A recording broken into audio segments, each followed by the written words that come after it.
Educational Communications and this station present Environmental Directions with Nancy Pearlman. On this series, we explore the effects of human influence on the Earth's ecosystems and discuss solutions to environmental problems which affect the quality of life on this planet. Environmental Directions gives you the kind of information you need to help you participate in decisions impacting your community, the nation, and the world.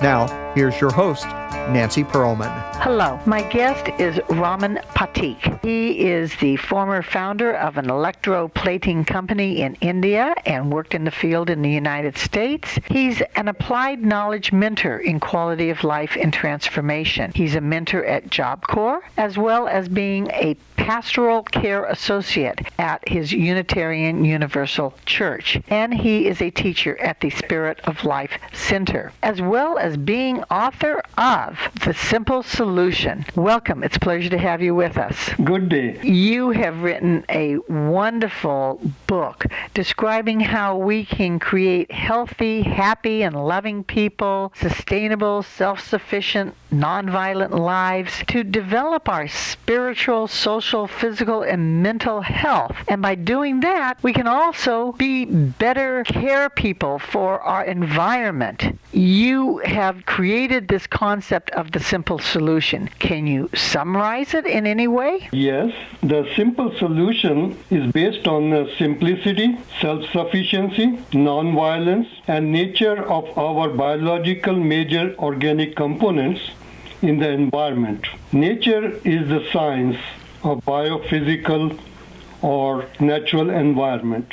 How this affects and changes our behavior and the quality of life, that's what the simple solution is about, is to how to create a better, healthy, happy, and loving life. Your main concept, it seems, is to have healthier breathing, and not breathing as they do in yoga or athletic courses, but to breathe the way we did as babies. Yes, baby breathing, that's a natural breathing, because breathing plays a big role. How we are born, when we breathe like a baby, and the baby breathing is deep, slow, and very natural breathing. And this it affects our vital functions of our body. These three vital functions are started at the fetus stage. First one is the function of the blood flow, which carries all the nutrients, all the oxygen, everything to every cells of trillions of cells of our body, supplying nutrients and removing waste, such like a carbon dioxide from our body. And second thing is lymphatic fluid flow, which is also affected by breathing. It has three functions of lymphatic system. It removes excess fluid from the body, absorbs the fatty acids and other transferred fats, and production of immune cells such as lymphocytes, and discharges. The third function is discharge of detoxification of all the toxic gases, soluble material, solid material, and even negative thoughts, waste from the body. You also point out that we have a lot of toxins in the environment that are affecting our personal health, and we need to clean up the pollution that is affecting us. That is true, and that is what basically we have to learn, how to clean our own toxic things in our body. Because if we are not aware of how those toxic environment changes affects our body and health, because there's 5 basic ingredients in the environment. One major biological ingredient is oxygen, which is the first ingredient, water, pure water, nutritional food, sunlight energy, solar energy, and families, mother's unconditional love. These 5 ingredients are in our blood. You grew up in a Gandhi-inspired ashram as a child in India, you were trained as an agriculturalist, and you recognized that Mahatma Gandhi's philosophies would make ourselves as well as our environment healthy. And I want you to describe this very important person's approach to India's agriculture and how India didn't follow it when they obtained their independence from England. Yes. When I was child, I lost my mother at age 2.5, 3. That traumatic event created a anxiety in myself, and I became a wild child. Fortunately, my father took me to Gandhi ashram, run exactly like where Mahatma Gandhi used to live. And that environment, which was non-coercing, very simple environment, everybody was self-sufficient and working on it. And that changed my breathing basic to what I call it baby breathing. And that was an environment where I start learning how to cook, how to grow food, how to clean, and how to take care of myself. And that was the kind of Gandhian philosophy, was to keep life simple, become self-sufficient. And if the new government of India had adopted those concepts where the majority of the people were farmers, they could have stayed self-sufficient, not moved into the cities, and had a healthier agriculture, not dependent on big corporations and pesticides. That's true. That's not what happened, and that was a very Western culture, basically, I call it, that took over. The thing is the greed, ego, and control by man-made system which took over and start putting the dictatorship or coercing or bullying the public, which changed their living style. They were not given the opportunity to be self-sufficient and live their life as an entrepreneur themselves to create a better, healthy life. You also present two other heroes of yours. Nelson Mandela, who was responsible for helping the independence and ending of apartheid in South Africa, and also Albert Einstein, a most famous scientist who also believed in nonviolence and in helping individuals through terrible times. And I love the quote that you included in your book from Einstein, where he said, "Look into nature, then you will understand everything better." Yes, nature is the science of, basically.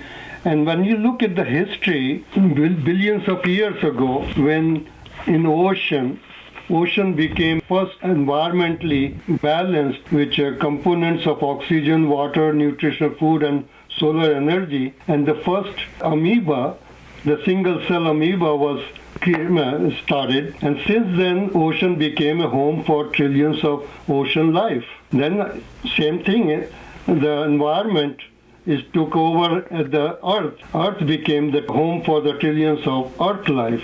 If you look at the calm breeze, is like a breathing. Ocean has a calm waves, is like a breathing. And then human came. Human became a home for trillions of human cells, life. And that is where the nature is what is so powerful that we all depends on every nature component, biological components, which is important. So that Einstein really was a role model, or he understood the nature. And of course, it's so important that we protect our plants and animals. And I love your short little statement about the great French Marshal Lyautey, who once asked his gardener to plant a tree, and the gardener objected that the tree was slow growing and would not reach maturity for 100 years. Right. The marshal replied, "In that case, there is no time to lose. Plant it this afternoon." Yes.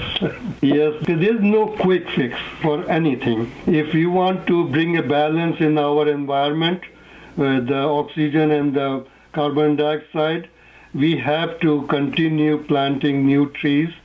And that's the photosynthetic process is such a powerful process that it changes all the toxic carbon dioxide in the environment into oxygen, what we need. And while we plant plants to eat and grow within a season, we also have to think of long term.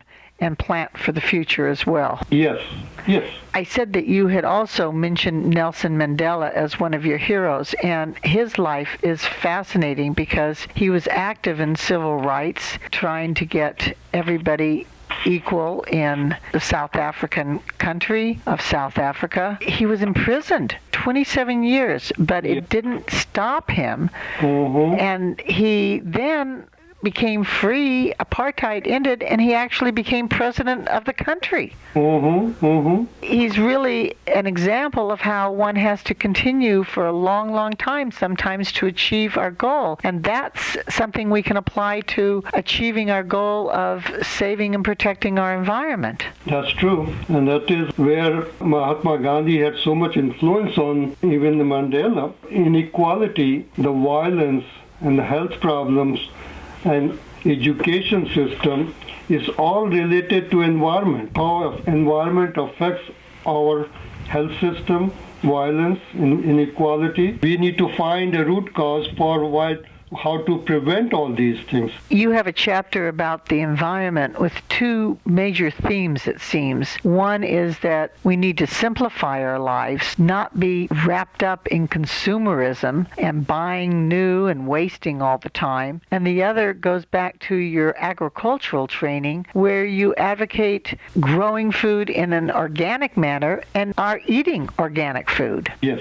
that is important because our body, human body, is made of organic components, and if we put the toxic things in our body, we are going to be unhealthy, whether mentally, physically, socially, or spiritually. Growing your own food or organic food is the key.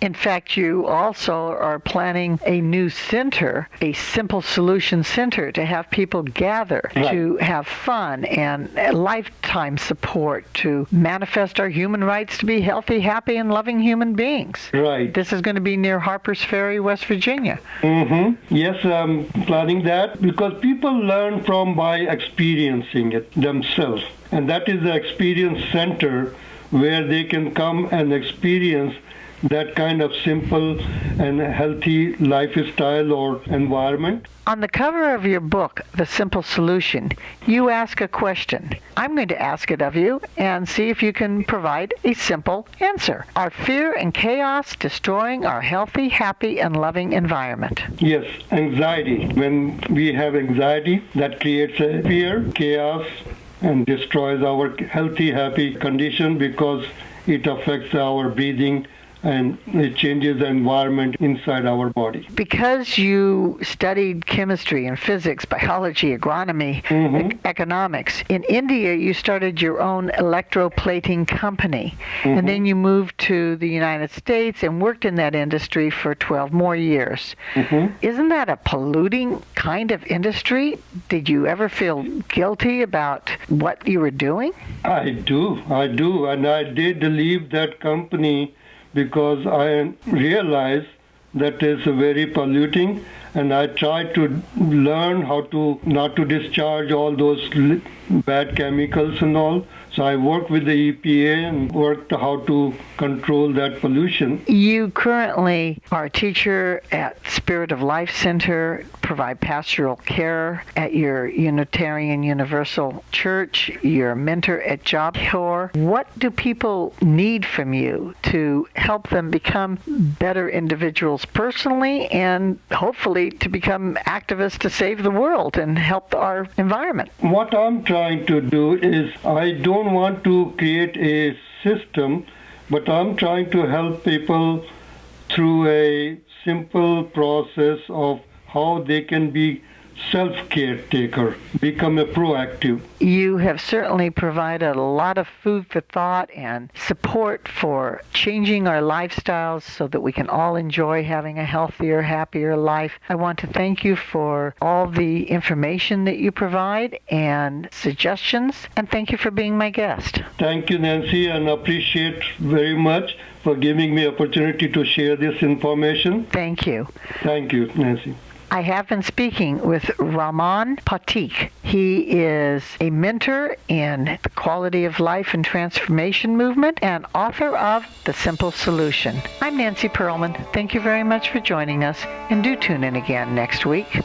If you would like free information about these environmental issues, go to www.ecoprojects.org or call 310-559-9160.